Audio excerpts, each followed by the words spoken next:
संत कबीर नगर मैं जब पहले आया था, 2-3 बार मेरा यहाँ आना हुआ है, उन दिनों भी मैंने कहा था कि यहाँ से लेकर के कुशीनगर से लेकर के गाजीपुर, बलिया, आजमगढ़ सबकी मैं बात किया था। और मैंने कहा था कि हम जो है पूर्वांचल जो है वो देश का और प्रदेश का शायद सबसे पिछड़ा इलाका रह गया है और उसे विकसित करने का जो काम है वो नरेंद्र मोदी और योगी आदित्यनाथ के जिम्मे आया है। और हम उनके सिपाही के रूप में इस क्षेत्र की हम चिंता करेंगे और उस चिंता में शामिल हुए। अच्छी बात हुई जो माननीय अंकुर जी कह रहे थे, 2 वर्ष से जब से वो विधायक चुने गए हैं, माननीय सुभाष रघुवंश जी, माननीय अनिल त्रिपाठी जी और स्वयं यहाँ के सांसद इंजीनियर प्रवीण निषाद जी उस चिंता में शामिल हुए। यहाँ मुझे कहना चाहिए, संगीता वर्मा जी भी यहाँ के पीछे शायद बैठी है, जो नगर की मगहर की पूर्व अध्यक्ष रह चुकी है। हर हफ्ते आ करके ये लोग यहाँ जो है ये हमारे मणि धनगटा के अध्यक्ष, ऐसे सभी लोग हमारी एक पूरी टीम बन गई मित्रों यहाँ के विकास के लिए, संत कबीर नगर के विकास के लिए। और उस टीम का अभी जो सुभाष रघुवंश जी कह रहे थे, अंकुर ने भी कहा था कि इस टीम के लगने का, लगनशीलता का परिणाम ये आया कि मैं मऊ जिले का रहने वाला हूँ, नगर विकास मंत्री हूँ, वहां का 3 गुना पैसा संत कबीर नगर में आया है।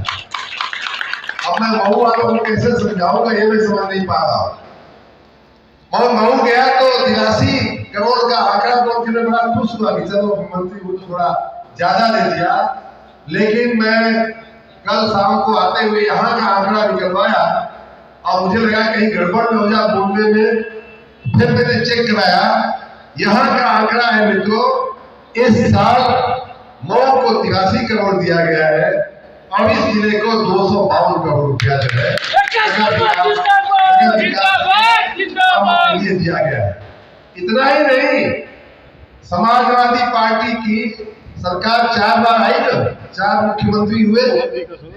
अंतिम जो अभी बोलते रहते हैं, इधर उधर का ज्ञान देते रहते हैं, मैं गारंटी के साथ कहता हूं, अंकुर जी, सुभाष रघुवंश जी, अनिल त्रिपाठी जी, आप हिसाब किताब निकलवा लेना।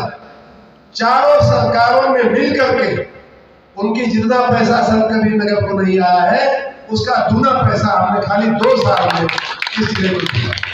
तो ये है मोदी और योगी, ये मेरा पैसा नहीं है भाइयों बहनों, ये पैसा आपका है, ये पैसा योगी आदित्यनाथ का है, मुख्यमंत्री का है, वित्त मंत्री का है और ये पैसा नरेंद्र मोदी जी के आशीर्वाद से मिला है। ये पैसा कोई हमारा नहीं। यहाँ के विकास के लिए मैंने पहले भी कहा था, आज भी कह रहा हूं कि एक तरफ इंजीनियर प्रवीण निषाद, वो भी बहुत, मुझे ये भी कहना चाहिए कि वो भी बहुत चिंता करते हैं, उनके पिताजी भी बहुत चिंता करते रहते हैं। उन लोगों की भी चिंता का परिणाम है कि ये सब आपके जिले को मिल रहा है। और मेरा व्यक्तिगत कमिटमेंट है, यहाँ सभी हमारे परिवार के रूप में आप लोगों ने जिस तरह से हमको स्वागत किया है, समय कम पड़ गया, समय देर हो गई थी, इसलिए बहुत से लोगों को मना किया गया मन से कि भैया आप रहने दो, मंत्री जी थक गए हैं, आप भी थक गए हैं, समय भी बहुत हो गया है, तब जाकर के आप कहीं माने हो, नहीं तो अभी ये ताता जो है चलता रहता। मुझे मालूम है संत कबीर नगर के लोग कितना मुझे प्रेम करते हैं। रही बात प्रवीण निषाद को जिताने की, तो हमारे पास कोई विकल्प नहीं। भाइयों बहनों, जैसा मैंने बताया, मैं तो अभी नगर विकास का हिसाब दे रहा था, वैसे ही बिजली के कामों का भी अंकुर ने खुद ही कह दिया, 1 करोड़ के खर्च से खलीलाबाद में तार बदले जा रहे हैं। इतना ही नहीं, और भी बहुत सारे पंचपोखरी में 33 kV के सब स्टेशन का, ट्रांसफार्मर का अपग्रेडेशन किया गया है, हरिहरपुर में किया गया है, 350 की कैपेसिटी को इंक्रीज किया गया। ऐसे तमाम हर गांव में बिजली के भी काम चल रहे हैं। उसी का परिणाम है कि आज हम थोड़ी बेहतर बिजली देने में सक्षम हुए हैं। मेरा अपना व्यक्तिगत संकल्प है कि हमेशा के लिए उत्तर प्रदेश को बिजली की समस्या से हम 6 महीने के अंदर मुक्त कर देना चाहते हैं। ये गर्मी पूरी होते होते, ठंडी आते आते मैं यूपी को बिजली की समस्या को एक इतिहास की पुरानी समस्या करके मैं आपके चरणों में बस चुका हूं। रही बात प्रवीण निषाद को जिताने की, तो आप ये तो मानते हैं, इसमें सभी लोग मानते हैं नरेंद्र मोदी जी प्रधानमंत्री है और प्रधानमंत्री बनने वाले हैं, रहेंगे। तो फिर प्रवीण निषाद यहां से अगर नहीं जाएंगे तो आपकी डबल इंजन का क्या होगा? गड़बड़ हो जाएगी ना। जो 252 करोड़ रुपया मिला है उसमें बहुत सा पैसा ऐसा है जो केंद्र सरकार से हमको मिलता है, केंद्र हमको देती है, फिर हम आपको देते हैं, ऐसा बहुत सा पैसा है। तो जब डबल इंजन की सरकार होती है, जब हमारा सांसद होता है, हमारा प्रतिनिधि होता है, तो उसकी आवाज वहां सुनी जाती है, उसकी आवाज वहां पहुंचती है। अब वो कहेंगे कि भाई उद्योगीकरण करना है, हमारे संत कबीरनगर का रोड बनवाना है, पुल बनवाना है, ओवरब्रिज बनवाना है, रेलवे का काम करना है, जैसे वो रेल मंत्री के पास जाएंगे, मैं वहां भारत सरकार में सचिव के पद पे रह चुका हूं और अधिकारियों का भी नजरिया ऐसा होता है, जिस पार्टी की सरकार हो उसका एमपी आता हो तो अधिकारी एकदम उठ करके खड़ा हो जाता है, विपक्ष वाला आता है तो बैठे बैठे उनको नमस्ते कर लेता है। फर्क होता है भाई, मानवीय जीवन में, व्यवहार में ये परिवर्तन देखने को मिलता है। और मैंने ये बात देखी हुई है, मैंने खुद ये काम देखा हुआ, विभागों को संभाला हुआ है, कैसे मैं कह रहा हूं। दूसरी बात कि निषाद और भगवान राम का तो बहुत गहरा नाता है भाई। तो जो राम को लाए हैं आप उनको कैसे नहीं लाओगे, वो भी निषाद को कैसे नहीं लाओगे? तो इसलिए निषाद जो है, निषाद तो भगवान राम को पार भी उतारे और भगवान राम को चुनौती भी दे दिए।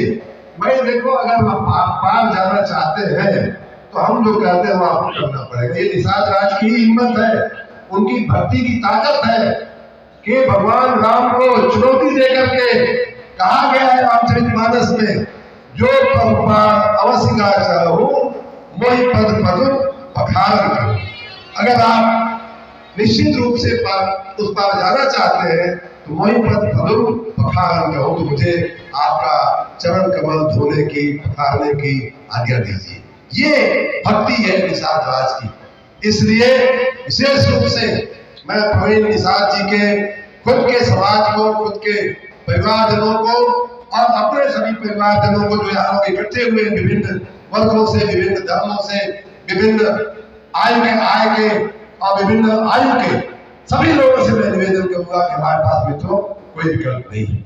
मैं अक्सर अपनी सभाओं में कहता हूं, मैंने नरेंद्र मोदी जी के कामकाज को आप सबके आशीर्वाद से, इसी मिट्टी का मैं बच्चा हूं, आप सबके आशीर्वाद से, जैसा कि सुभाष चंद्र जी बोल रहे थे, मैंने उनके कामकाज को बड़े नजदीक से देखा और मैं कह सकता हूं तो कितना निस्वार्थ सेवा करने वाला व्यक्ति। मैं योगी जी और मोदी जी के बारे में विधानसभा में भी कह चुका हूं, जहां रहेगा वही रोशनी लुटाएगा, जहां रहेगा वही रोशनी लुटाएगा। किसी चिराग का अपना मकान नहीं होता, अपना उनका कोई मकान नहीं, अपना कोई स्वार्थ नहीं है। ऐसे नरेंद्र मोदी जी को हमने काम करते हुए देखा है और उसके आधार पे उन्होंने जो नीतियां बनाई किसानों के लिए, बेरोजगारों के लिए, नौजवानों के लिए, गरीबों के लिए, जो सुभाष कश्यप जी बता रहे थे, 4 करोड़ लोगों को मकान दिए जा चुके हैं जिनके सिर पे छत नहीं थी और आने वाले 5 वर्षों में 3 करोड़ और मकान देने का हमारी पार्टी ने संकल्प किया। 80 करोड़ लोगों को पेट भरने के लिए राशन की चिंता हो रही थी, सुबह खाया तो शाम को क्या खाएगा, शाम को खा लिया तो सुबह क्या खाएगा, चिंता होती थी। ऐसे 80 करोड़ लोगों को माननीय प्रधानमंत्री नरेंद्र मोदी जी पहली बार, पहले भी सरकारें रही है, पहले भी सरकारें चली है, लेकिन किसी को यह चिंता नहीं थी जो अन्न किसानों का मेहनत से उपजाया हुआ अन्न जो सड़ जाता है उसको गरीबों में बांट दो, उनके खाने का सुरक्षा हो जाएगी, खाद्य सुरक्षा मिल जाएगी। ये बात सूझी तो मात्र नरेंद्र मोदी जी को सूझी है पूरे इतिहास में। इसलिए मैं कहता हूं ये आजाद भारत का स्वर्ण काल चल रहा है मित्रों, गोल्डन पीरियड चल रहा है, इसको अपने हाथ से कभी हमें जाने नहीं देना चाहिए। और इसीलिए आपको प्रवीण निषाद जी को मेहनत करके आप दूसरों तक जाइए। हो सकता है वो हर जगह नहीं पहुंच सके, हो सकता है उनके पास समय कम पड़े, सैकड़ों सैकड़ों जगह होती है, सैकड़ों विधियां होती है, हजारों गांव होते हैं, लगभग 2000 पोलिंग स्टेशन होते हैं। किसी एक व्यक्ति के लिए संभव नहीं हो पाता है कि वो हर जगह हर पोलिंग स्टेशन पे पहुंच सके, मुंह दिखा सके, हाथ जोड़ सके। इसलिए आप उनका प्रतिनिधि बन करके आप उनका प्रचार करिए। जो लोग अपने साथ हैं उनको और मजबूत करिए, जो अपने साथ नहीं है उनको साथ लाने की कोशिश करिए और उन्हें किसी भी हालत में जिता करके जो 400 पार का नारा है